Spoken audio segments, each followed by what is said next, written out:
D'abord, il ne faut pas confondre deux choses. L'État islamique est fortement affaibli au point de vue territorial en Irak, beaucoup moins en Syrie où il arrive même parfois à contre-attaquer et à reprendre des positions. Ça, c'est le premier point. Le deuxième point, c'est que l'État islamique garde toute sa capacité d'action à l'étranger. Et à l'étranger, il agit selon plusieurs modèles. Un des modèles, c'est celui qu'on a vu à Paris le 13 novembre, à Bruxelles le 22 mars et sans doute à Istanbul il y a quelques jours. Ce sont des attaques qui sont préparées, qui sont ordonnées, qui sont voulues par l'État islamique sur des objectifs stratégiques ou des opérations stratégiques parce qu'elles sont importantes pour lui. Et puis il y a toute une série d'attaques comme celle d'Orlando, probablement, mais ça n'est pas encore certain, comme celle de Daca, qui sont des attaques qui sont commises sur place par des gens qui se réclament de l'État islamique, qui sont adoptés, si on peut dire, par l'État islamique, mais qui n'ont pas été formés en Syrie ou en Irak et qui ne sont pas envoyés pour commettre des attentats. Et puis il y a encore un troisième type d'attaque qui est encore beaucoup plus difficile à contrer, qui sont des attaques de moindre ampleur, comme par exemple le sauvage assassinat de deux policiers à Magnanville, près de Paris, il y a 2 semaines, qui, elles, sont conduites par des individus isolés qui se réclament de l'État islamique, mais qui agissent vraiment sur des cibles qu'ils ont choisies eux-mêmes et à un moment qu'ils choisissent eux-mêmes. Et est-ce qu'on a une idée du nombre de gens qui appartiennent directement ou qui se réclament directement de l'État islamique? Alors on a une idée relativement précise et d'ailleurs assez inquiétante des chiffres de l'État islamique stricto sensu. C'est entre 40 000 et 60 000 combattants. En tout cas, c'était ça il y a quelques mois, dont 30 000 volontaires étrangers, c'est-à-dire plus que l'ensemble des volontaires de tous les djihad depuis 1945. Ça, on parle des gens qui sont sur place, sur le terrain, en Syrie, en Irak, et parmi eux, par exemple, entre 6 et 10 000 Européens. Maintenant, si on s'intéresse aux sympathisants de l'État islamique dans le monde, tout compris, le chiffre est très difficile à établir, mais on parle certainement au niveau mondial de plusieurs milliers à plusieurs dizaines de milliers de personnes. Donc ça constitue un vaste réservoir dans lequel l'État islamique peut encore pêcher pour recruter des djihadistes ou des kamikazes. Et comment expliquer qu'un groupe comme l'État islamique ne perde pas de son pouvoir d'attraction quand il s'en prend, par exemple, à des musulmans qui font les courses pour fêter l'Aïd à Bagdad?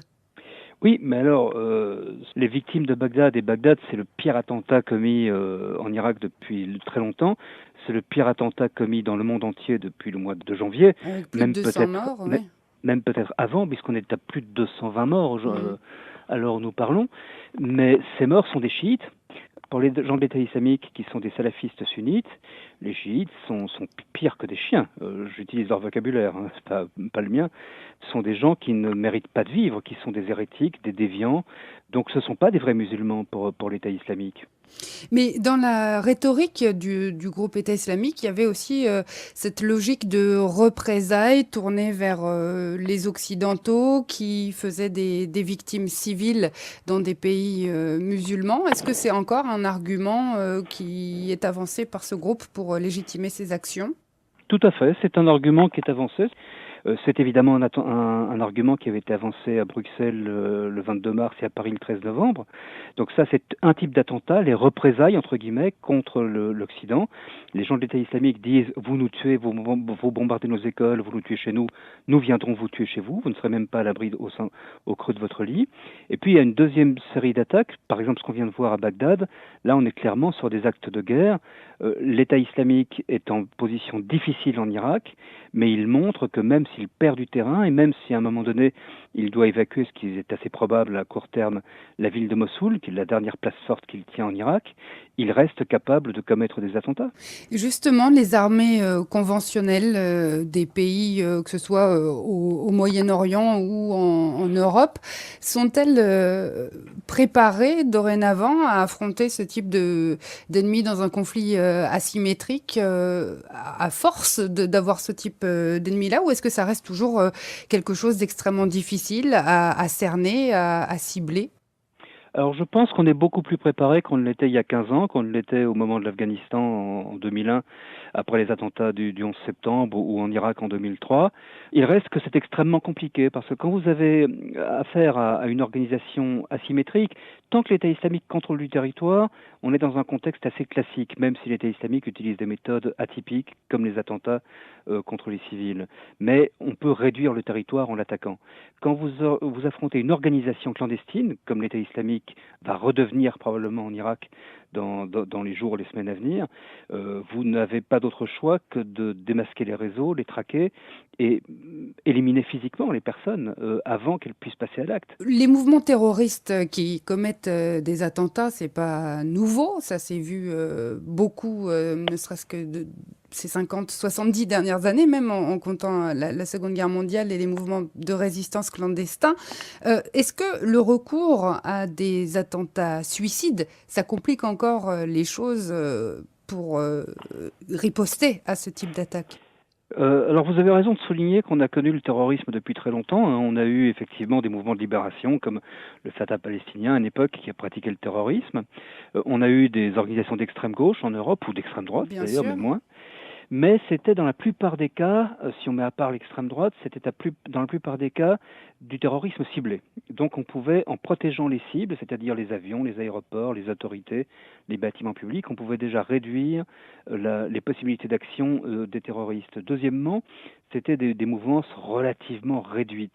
Aujourd'hui, le problème, c'est que la cible, ça peut être n'importe quoi, ça peut être, on le voit, ça peut être une mosquée, ça peut être un restaurant comme à Dakar, ça peut être une gare, un métro ou un aéroport comme à Bruxelles, des terrasses ou une salle de spectacle comme à Paris, un aéroport comme à Istanbul, ça peut être n'importe quoi et on ne peut pas tout protéger. Deuxièmement, on est en face d'une masse très impressionnante, très importante de combattants. Et troisièmement, effectivement, on est en face de gens qui sont prêts à commettre des attentats suicides, c'est-à-dire que rien ne peut arrêter.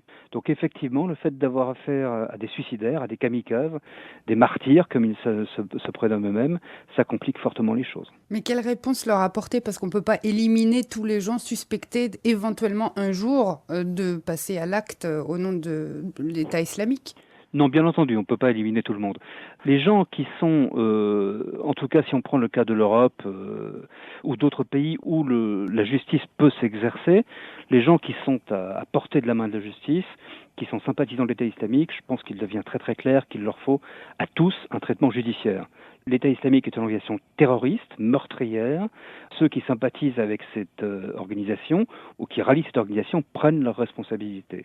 Maintenant, pour ceux qui sont hors d'atteinte de la main de la justice, qui ne peuvent pas être arrêtés et déférés devant les tribunaux, je pense que la seule solution, c'est réellement, et c'est ce qu'on fait en Syrie et en Irak, c'est les éliminer, les repérer, les éliminer. Quelqu'un qui se trouve aujourd'hui dans un camp d'entraînement, dans une villa où on entraîne des kamikazes ou des terroristes en Syrie ou en Irak, a fait un choix. Il présente un danger létal terrible pour la société, dans n'importe quel pays. Il est donc, je pense, légitime que les États se défendent par une espèce de légitime défense proactive. Et vous ne croyez pas à une réponse politique et sociale aussi pour justement que ce ne soit pas une alternative attrayante pour des jeunes gens souvent? Bien sûr, il y a un autre problème. L'État islamique, c'est un symptôme de la maladie, c'est pas la maladie. La maladie, c'est le salafisme, c'est l'extrémisme musulman sunnite. Qui se nourrit de beaucoup de choses. Il se nourrit d'abord, et ça c'est à peu près impossible à réduire, d'idéologie. C'est une tendance politique forte, même s'il est très minoritaire, de l'islam sunnite contemporain. Et ça c'est très difficile à combattre. Maintenant, il y a deux autres problèmes. L'islam doit se moderniser d'une part et modifier sa manière de vivre et de s'inclure dans la société mondialisée. Et puis, bien entendu, il y a le problème de la justice sociale, de la justice politique, de la démocratie dans les pays d'où viennent les terroristes. Si on parle des pays du Moyen-Orient, par exemple. Mais on comprend bien, moi j'appelle de mes voeux ce genre de choses, d'évolution politique. Mais ça ne va pas se faire en une journée, ça ne va pas se faire en 6 mois, ni en un an, ni sans doute en 5 ou 10 ans. C'est très très long. Et en attendant, nous avons une menace qui est immédiate. Et à cette menace immédiate, la seule réponse, elle est sécuritaire. Pour le reste, effectivement, pour faire en sorte que dans l'avenir, mais l'avenir, personne ne sait exactement quand il se place, que dans l'avenir, il y ait moins de gens attirés par cette idée djihadiste et par le salafisme, il y a effectivement un travail de fond, social, politique, idéologique, religieux à faire, mais